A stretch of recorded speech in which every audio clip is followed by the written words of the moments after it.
everyone, welcome to today's podcast. We're talking about the 2 worst ingredients for weight loss. If you want to lose weight, you really got to minimize these ingredients, and maybe not for the reasons that you've thought of in the past. Now, before I tell you what these ingredients are, the point I want to make is that when you approach your weight loss, you want to make it easy. A lot of people approaching weight loss subconsciously are trying to make it hard because you associate the harder it is, the faster my results are going to be. You got to let go of that because the harder it is, the shorter time you're going to do it. Okay, so if you put that energy that you used to force yourself to do something you didn't like into making it easy, you're going to have a much better time and you're going to get much better results. So the 2 ingredients that really make weight loss hard are sugar and salt.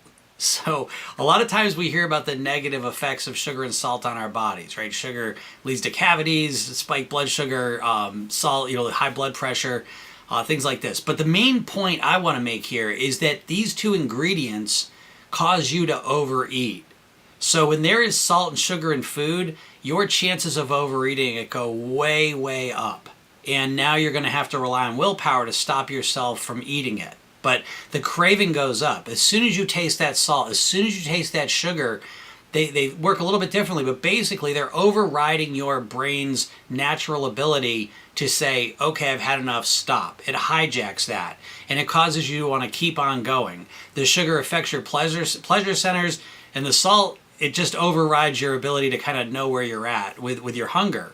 And so if you start to reduce or remove them from your meals, you will find that you will naturally consume less food with no willpower needed, okay? And if you don't believe me, go and get one of your favorite foods and get the unsalted version of it and notice the difference. You're going to notice that, again, it causes you to be much more aware of what you're eating, and it is way easier to stop eating it before you eat too much of it. Okay, so I want you to really, really focus on this for this specific reason. And notice it both ways, so you don't have to stop right away. But notice when you're eating sugary things, when you're eating salty things, notice how difficult it is to get yourself to stop. Because again, both of these chemicals hijack your brain in different ways to get you to overeat. And so it becomes this, they're very addictive, but again, we become very compulsive once we start eating them. And so we try and fight against ourselves with our willpower, but again, that's a stressful, difficult way to manage your weight. It's much easier if you ahead of time reduce the sugar and salt content, and that's going to, again, just naturally, you're going to have a much more increased ability to stop eating much sooner. So pay attention to this, begin to reduce it, and maybe ultimately remove it, and it's going to go a far way towards helping you with your weight. So I hope this helps you out. If anyone has any questions, feel free to ask them. Just make sure no one asks any questions so far. What about Celtic salt? Would that be better than table salt? I don't know Celtic salt specifically, but if it's like kosher salt, where it's like a rougher salt grain, then that's going to be better in general for you because it takes longer to metabolize and absorb. However, as soon as you taste that salt on your tongue, again, it triggers you to overeat. That's what I'm trying to say. Like it's a lot of times we look at the health effects of sugar and salt, and there are real health effects, obviously. But what I'm looking at specifically is how salt and sugar really boost up your appetite. And it's almost like not even boosting up your appetite as much as it is fueling your compulsion to keep eating. Is kind of what it does. Sugar, activates the pleasure centers of your brain, and so you want more and more pleasure. And the salt, exactly how that works, I don't know. But again, it's very obvious that salt, it masks, kind of shitty ingredients in processed food, but it triggers us to overeat, that the salt does. And, maybe it goes back to evolution where we needed more salt. And so, getting salt was, when we get the chance, we want to keep eating it. But something happens in us where we want to keep eating salty things. And again, it just makes it harder. So I would suggest that you experiment with the Celtic salt and see how you respond to it. Okay, that would be the biggest thing. For example, just to drive the point home about the types of salt, for example, is they have salt now that they work on. The processed food companies will work on it like to the level where it's so microscopic that you just almost can't even imagine this stuff, where they created a certain salt, I don't know what the word would be, like a grain, but it's 8-sided. Okay, and so what that means is, because it was developed to be 8-sided, this 8-sided grain is when it hits your tongue, it melts faster. And so the faster it melts onto your tongue, the more addictive it is. Okay, because what really, a big part of addiction is the time between when you take the substance and when it's absorbed, when it hits you. And so they making this 8-sided salt molecule, or grain, whatever the word would be, that makes it more addictive. So again, like a more refined salt is going to be more addictive than a rougher salt. Because the rougher salt, you don't absorb it as quickly, and so it's not as powerful, in your brain and your body, compared to more refined grains that absorb like that. That's a much more addictive one. So, yeah, I would stick. You're probably better off with the Celtic salt, if that's a thicker, a more, I don't know what the word would be, but like a kosher salt, which is rougher. Those are better for you. Yeah, the salt and sugar, right? It's basically salt, sugar, and fat. Maldon salt is tasty. I don't know what Maldon salt is either. What's Maldon salt? Look that up. I always like to learn something new. Let's see. Maldon salt. Yeah, okay, sea flakes, yeah. All right. Yeah, okay. So it's a gourmet sea salt. So again, the main point, what's up, Astrid? The main point I want to make is that I'm giving, it's a finishing, okay, got you. Sometimes we think of the salt, especially, we really think of it as it's the physical effects, right? High blood pressure, is probably the top thing. And that's all true. But again, what I'm trying to say is that the more salt you use in your food, the more salt that's in your food, the more of it you're going to eat. The same with sugar. It's that simple. It is I don't want to say it's an appetite increaser. It is a eating increaser. You know what I mean? Like, it literally just triggers you to keep on eating. And this will become so apparent if you ever eat I eat a bread, I eat Ezekiel bread, and I remember I was like, oh, salt, I'm going to get rid of the salt in this. And I got the no salt version. And it was gross. It literally just tasted like straight cardboard. And I was like, okay, well, I'll go to the low sodium version. And that was still a dramatic difference, but I could deal with it. Now I'm used to it. You habituate to it. But it makes it so much easier to just eat proper. This is what I'm trying to say. I know it's not easy to give up salt and sugar. I understand that. But what I'm telling you is that you've been looking at it like saying, oh, sugar's not good for me, salt's not good for me. You don't give a shit. Most people don't give a shit if stuff's not good for them. So what I'm doing is we're trying to give you just another paradigm of one more thing that may influence the way you think about it, which is that it's triggering you to overeat. And so if you care about your weight, if you care about your eating, the salt content, the sugar content of things is going to impact that. It's going to make it way harder. So just something to pay attention to. And, if you're making your own food, you can begin to train yourself. Now, this is where I don't think you should give up salt completely. That's what I was saying about the bread. I'm not giving up salt completely, but what I am doing is I'm reducing it, And so I think, again, it doesn't have to be this all or nothing, okay, that's it, no more salt ever again, no more sugar ever again. But if you begin to reduce it, I think you'll find you almost instantaneously begin to have more control over your eating, and it's just easier, So yeah, that's how that goes. But yeah, if anyone has any questions, feel free to ask them. We'll start a little late today. I like to get in at noon, but this week's been all weird for me. We get a new computer, things set up, so things feel a little weird. But next week's a new week. Actually, it's a weird week for me anyways. We had a holiday, and then my kids had a snow day on Tuesday, and then something happened yesterday. So it's been kind of an off week for me. But what everyone's doing, right? So what are we in? We're 2-3 weeks into January, and that's usually the time where if you've been on a diet, if you set your 2024 resolutions and intention to lose weight, you may be struggling now. It's very common. And so, if you're struggling, we could talk about it. Again, the good news is that most likely it's because you haven't strategized well. That there's a better strategy that's available to you other than dieting. And the dieting approach typically leads to a couple of weeks of success and then a couple months of being off track, not doing anything. So, if you're dealing with that, it's not a willpower thing. That's what I guess I'm trying to say. Because a lot of people interpret the struggles of weight loss, and especially if you're, especially right now, if you're trying to change up your habits and you've been for the last couple of weeks, you're starting to fade, right? Because the willpower is like a muscle, and so you've been overusing it for the last 2-3 weeks, and now it might be depleted, and so now you might be struggling more than you were the first week or two. But the problem is you probably have no idea why, and once you understand why, again, then you can fix it. Bright Future says, I'm addicted to sugar, and I try so hard to probably stop eating it, I imagine. Yeah, sugar's a tough one. Everyone's addicted to sugar to some degree. It's one substance universally that we seem to be hardwired to like. They've done experiments with babies where they'll take a finger, dip it in some sugar solution, and all their eyes light up. So we're kind of hardwired to like sugar. And again, that goes back to evolution, right? Because where do we have sweet things? Is usually fruit. And so when you had the opportunity to eat fruit, it lights up your pleasure centers because, again, there's calories in it, there's a lot of nutrients in it, and it's temporary, and so you eat the shit out of it. And so your brain is triggered to do that. And so here we are now, though, in an environment where there's nonstop sugar around us, okay? So how do you deal with that? How do you deal with the sugar addiction? Again, I go back to the 3 R's of weight loss, right? What you've probably tried to do, Bright Future, I'm going to guess, is you've tried to remove sugar from your life, and that hasn't worked. So there's also reduce and replace are 2 other options you have as well.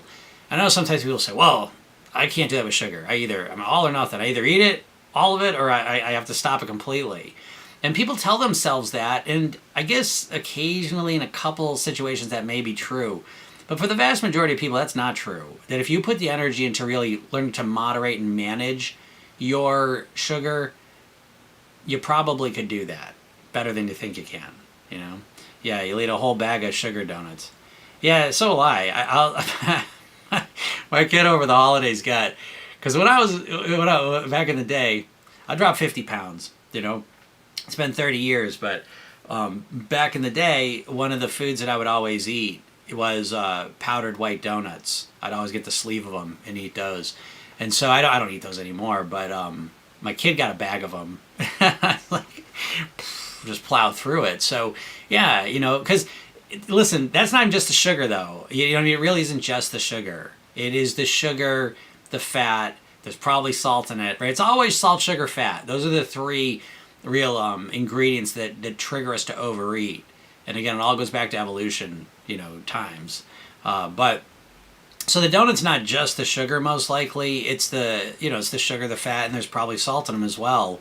It's the mouthfeel. It's the flavor hit. Because again, these foods now are so processed that, God almighty, I tell you, it's so eye-opening, and I'm really deep diving into this. So I'll be sharing a lot of this with you, and I'll do some trainings for free, which reminds me, if you're not on my list, please go to my bio, click the link, get the hypnosis session I give you. It's free. It's called The New Thin Me. It's a kickstart session, completely free. It takes about 10 minutes to listen to, and you'll get to experience it firsthand. And then there's a training, 3 Steps to Master Your Weight, that I give you. It's completely free. And I email you every day, supportive, encouraging, emails. But I'm going to be doing some trainings on the food industry and how food's set up, because I think you don't know any of this stuff, is what I'm going to guess. I do this shit for 30 years, and I don't know a lot of this stuff sometimes until I read these books. And I think once you know it, it's very eye-opening. Once you can understand the science behind the addiction, it's pretty interesting. And so with food, when you realize what they're doing to these foods to the level they're doing it, it changes the whole paradigm. It changes the whole way you think about these foods.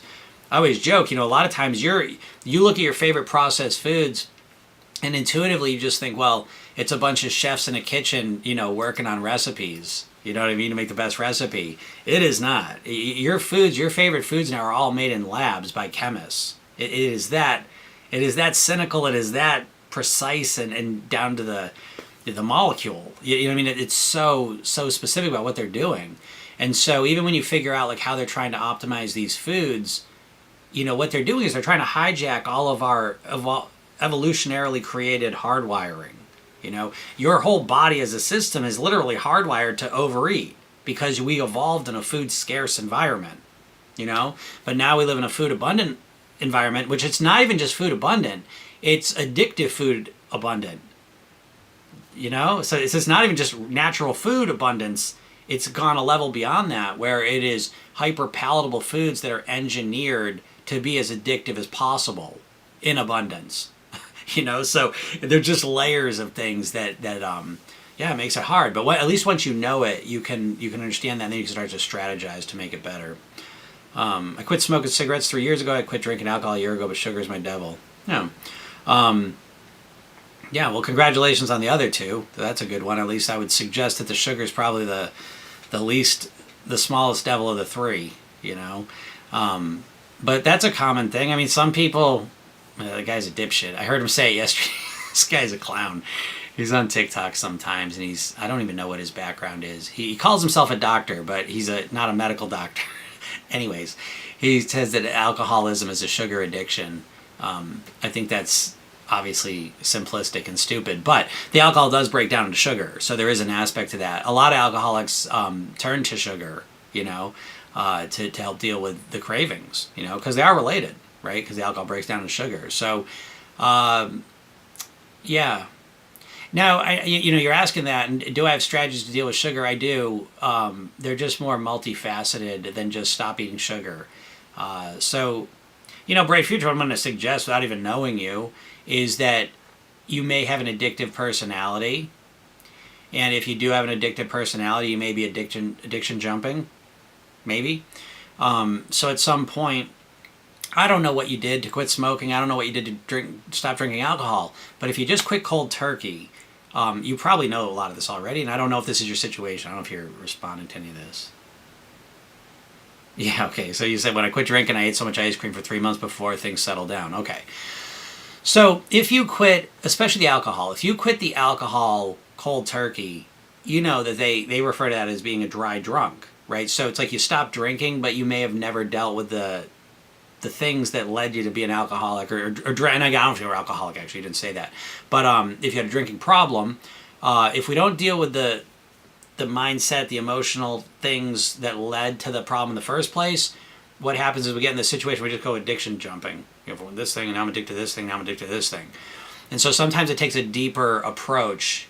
It's the same. I know it sounds weird, but a lot of times I approach, like, when I help people master their weight, it becomes much more a process like AA. Like in the sense that, you know, back in the day, what do we have Nancy Reagan say? Just say no, right? Just say no to substances. Just say no to the alcohol. Just say no to drugs, right? But that's such a superficial, simplistic approach, right? It's silly. But the diets are basically just say no to food. Just say no to sugar. Just say no to the calories, right? And so clearly there's got to be more to it, right? I mean, everyone is failing to lose weight and to change their eating. There's clearly more to it than just saying no. And so I think that the something more is having a deeper understanding, having a comprehensive approach to mastering your weight. So with Program Yourself Thin, we have a weight mastery pyramid. Mindset, lifestyle, and then eating. And so it's the lifestyle and the mindset piece that most people don't have as part of their strategy. And in my opinion, it's the most important part. So if you're just trying to change your eating without changing your lifestyle or mindset, I think you're going to have a lot of struggles, you know? So again, what I'm basically saying is, even with the sugar, and especially if you've dealt with cigarette and alcohol addictions to some degree, now it's a sugar addiction, you know? And so again, at the end of the day, there might have to be some inner work you may have to do to truly overcome it. Easy way to quit smoking by Alan Carr. I basically brainwashed myself to quit smoking. Yeah, I love Alan Carr. I love that approach, the easy way approach. I think it's wonderful. And yeah, I think about him a lot. I like to model that, because I like to model it too, because the first thing I like to do, even with weight loss, I like to reframe it first of all, that again, you don't want to lose weight. What you want is you want to live at your goal weight. And those are two totally different things. Losing weight, subconsciously the goal is to just lose the weight. That's the finish line. And to live at your goal weight, the goal and the finish line is to live the rest of your life at your goal weight. You know, so they're two totally different things. And so the easy way, he really reframes smoking. You know, he reframes it, and he tells you you don't have to stop smoking. Don't stop smoking while you're reading the book, you know? And that's very interesting, because I will tell you, that's where hypnosis is actually very interesting. A lot of times what happens for people is you've tried to lose weight for so long, right? You've been trying to lose weight for decades, most likely. And you've tried all these extreme diets. And what happens now subconsciously is every time you think about weight loss, you go into a state of stress and anxiety, right? Because you're referencing all the things you've tried and all the failures that you've experienced. And so you associate weight loss with failure, stress, frustration, all this negative stuff. And you feel that, you know? And so what happens is as soon as you think about weight loss, you go into a state of stress, which, let's just get specific. Your sympathetic nervous system, your fight, flight, or freeze response gets activated. And when that happens, the blood goes from your brain down to your body so you can fight, flight, or freeze. It's not a philosophical state. It's not a state where you can think clearly and strategically. It's a state where you're very reactive. And so where I think Alan Carr was so brilliant is it's the same thing with smokers, right? Smokers, I got to quit smoking, and they go into a state of anxiety. So I think one of the brilliant things he did is he reframed it. He said, don't quit smoking. Just read the book. Now all of a sudden you're kind of relaxed and calm and you're reading this book, and now like all this stuff you're reading is going in deeper. Where usually like, I know I got to quit smoking, but you're never thinking about it more deeply. And an easy way when you're reading that book, you're starting to internalize a lot of the things that are being said because he's not going at it. You got to quit smoking. You know, and so it kind of puts your defenses at ease, which is really what hypnosis is all about. It's about bypassing the critical faculty, you know, because at this point, anytime you think about weight loss, you're going to a state of stress, and that is preventing you from thinking clearly. So, yeah, he was in my head and knew my thoughts. Yeah, absolutely. Yeah. Alan Carr is brilliant. One of the best hypnotists I've known. I think he's just amazing. You know, so good. Jana says, the menopause, hormones, imbalance is my biggest issue. Okay, so when you got a physical issue like menopause, or you got insulin resistance, Hashimoto's, PCOS, any physical issue, okay, I think what you need to do is you need to approach your weight loss more holistically. I don't think in that situation just focusing on the food, cutting the food down is the right answer. I think you really, really need to bring into account the lifestyle piece.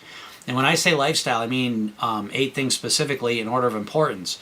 Your sleep, your breathing, your relaxation. Wait, what did I say? Your sleep, your hydration, your relaxation, your breathing, your nourishment, your movement, your meditation, and your gratitude. If you start to weave these things into your life, a lot of times what happens is you start to naturally, I'm not going to say it completely balances out and fixes the problem, but what I am saying is that all of the things I just mentioned, all of them impact your hormones.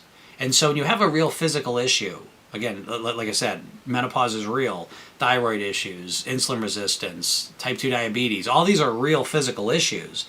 And so what we want to do is we want to approach it with a holistic, comprehensive strategy that's aimed at the physical issues. See, if we just focus on the food, you're not really dealing with any of that. If you start focusing on the lifestyle piece and you get better sleep, high quality sleep, more of it, you start hydrating yourself properly, you feel more relaxed, start breathing properly, you start nourishing yourself, you start moving, you start quieting your mind, you start feeling more grateful. All of these things impact your hormones and your physiology. And so this, and a lot of times, listen, my client, I've been doing this professionally for 20 years. My average client is in some stage of menopause. Okay, peri, post, during, and so they're consistently losing weight. So yes, it may make it harder, no doubt. It's a real challenge, but there are strategies that help you deal with that. Okay, and so again, I think you need to have a more holistic. You need to get bigger than just the food to deal with that because you've got a unique issue. It's not just food. It's not just calories in that situation. And I think if you bring more strategy into it, I think especially the lifestyle piece, you start getting the results you want. Thanks, Astrid. I appreciate you saying that. I tend to be, I mean, people say that all the time, that I know what dieters thinking. I started as a generalist, and I worked with smoking a bit. I worked with everything, for a couple years there. But what I came to realize is, for me, anyways, I think to be really good at one thing, you got to specialize in it. And so I kind of shifted from being a generalist with hypnosis to being very specific with weight. Now I do some other things here and there because, again, but any of you that know me, I take weight loss and I wrap it in personal development. So really, it's still personal development, but it's got the weight loss, layer around it. But yeah, so yeah, I know people are thinking with weight loss, but with the smoking, I don't work with too much. Hi, is insulin resistance a lifelong condition? No, not necessarily, not at all.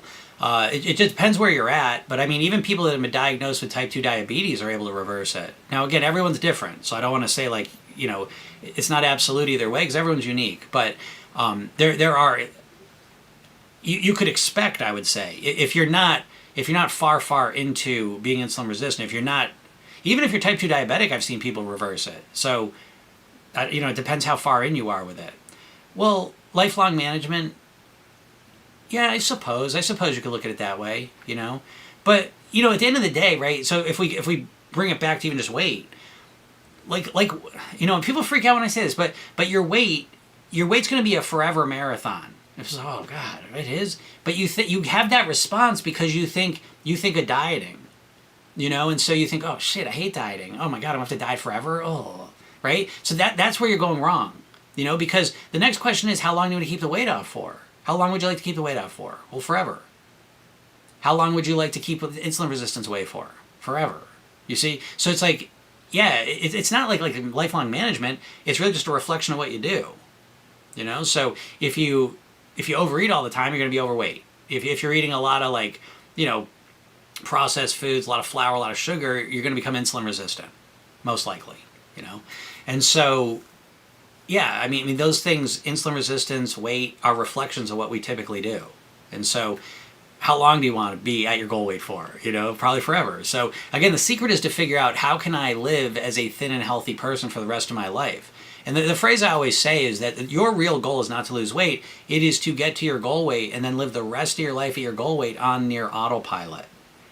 Those are two really important pieces. A is that you want to live at your goal weight forever. You don't think of it that way. You always think, I want to lose the weight. You see? And what you really want is you want to live at your goal weight. And the second thing is you want to make it easy. You want to make it so it's on autopilot. Your overweightness is on autopilot, right? You're doing everything you can to fight against your weight and you're not able to change it. Right? Because your subconscious programming is the autopilot. You have absorbed subconscious programming that keeps you overweight now. And it's so solid and it works so well that even when you try and change your eating and all the rest of it, you follow the diets, you still struggle to change your weight. So the answer is not to fight against yourself forever. It's to reprogram your subconscious mind. You reprogram your mindset, your lifestyle, and your eating so that you can be thin and healthy for the rest of your life. So yeah, lifestyle changes. It's mindset changes, lifestyle changes, eating changes. And you optimize and customize them to yourself. So in Program Yourself Thin, we have the Weight Mastery Blueprints.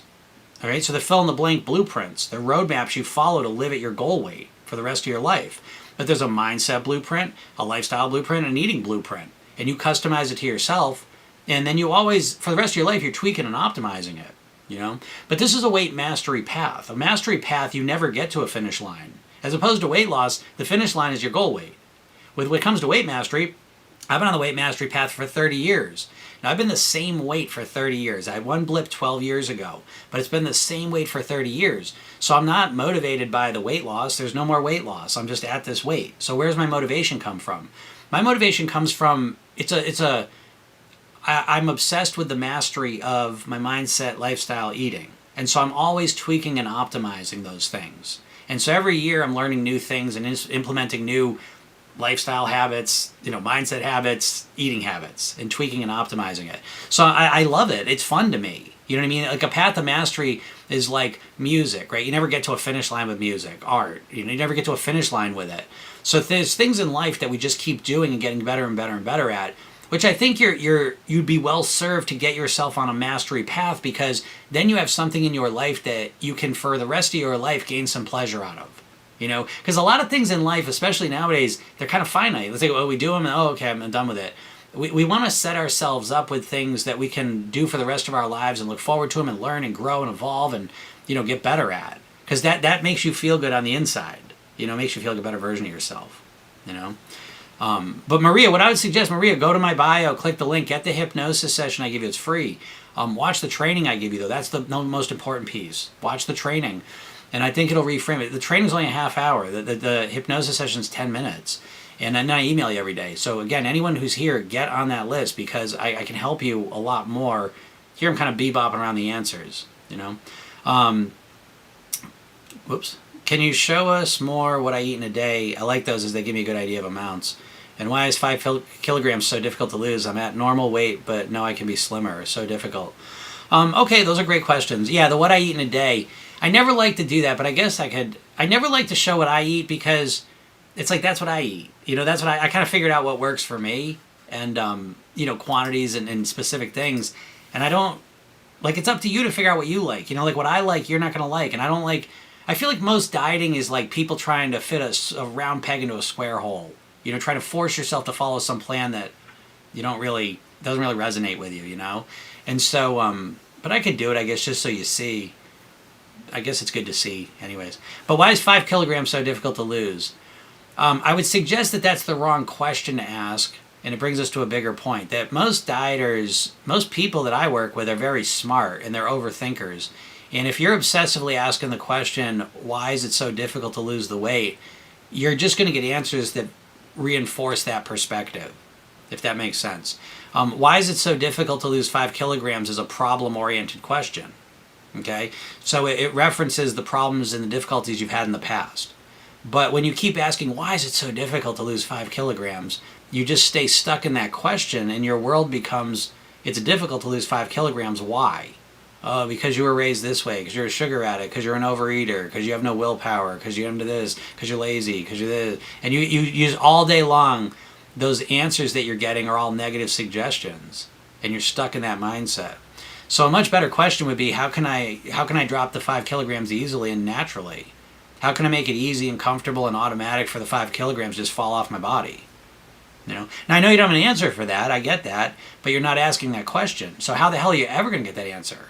See, you're doing what all the overthinkers do, is you're obsessed with a problem because you think you're all of a sudden going to have this magical breakthrough. Oh my God, I figured out why it's so difficult. Now I can fix it. That's never going to happen. It's never going to happen. And so you'd be much better served by asking the question and get obsessed with, how can I make dropping the 5 kilograms easier? And what I would also do, I'd add on to that, is I would get clear on why you want to drop the 5 kilograms. I'm at a normal weight, but no, I can be slimmer, so why do you want to be slimmer? It is going to be more work to drop 5 kilograms than it is to be at your weight, so you better have some motivation to do it, and that motivation comes from why. What changes at 5 kilograms from now? And I'm not saying, I'm not judging, I'm genuinely asking, what's different? But you've got to boost up that motivation. It's not there. You've got to create the motivation. People don't really understand this with weight loss, but it's like your first hurdle is that you've got to get motivated is your first hurdle you got to overcome. You're not motivated. Just because you think about weight loss all day doesn't mean you're motivated. And that's one of the biggest, that you're bullshitting yourself so hard by thinking that just because you think about weight loss, just because you think you want to lose weight, you don't. You need to recognize the difference between wish and want. Right? You do what you want to do. What you want to do is you want to keep eating the food and living the way you're living. What you wish you'd do is you wish you'd eat better and lose weight. But if you're not losing weight actively, I can almost guarantee it's because you don't really want to. You wish you would, but you don't really want to. And until you want to, you're probably never going to get the results you want to get. So again, that 5 kilograms, you gotta get yourself motivated first. So what's the difference? Right? You gotta be crystal clear on that. That makes sense. Good. I'm glad that helps you. What's up, Don? How's it going? All right, I think I gotta get out of here. I got some stuff to do today. I gotta make some videos. I gotta make some new videos here. So keep an eye on those. So anyone here, go to my bio, click the link, get the hypnosis session I give you. It is free. It's the new thin me. 10 minutes, listen to that, and you'll find yourself making healthier food choices on autopilot for the next couple of days. But watch the training. The training's the big one. Okay, that's the big one. And then read the emails. I send emails every day. And then I got a bunch of cool stuff coming out. So now that I got my new computer, got my new setup all set up, I got a lot of content coming your way. So go check that out. You can listen to the podcast. So this podcast, right, every weekday, we put it out there, Program Yourself Thin. It's on all the podcast platforms. YouTube, Jim Katsoulis, you can watch that, and you can watch the replays of them as well. And so, yeah. All right. Thank you, everyone. Have a super day, and we'll talk soon. Bye.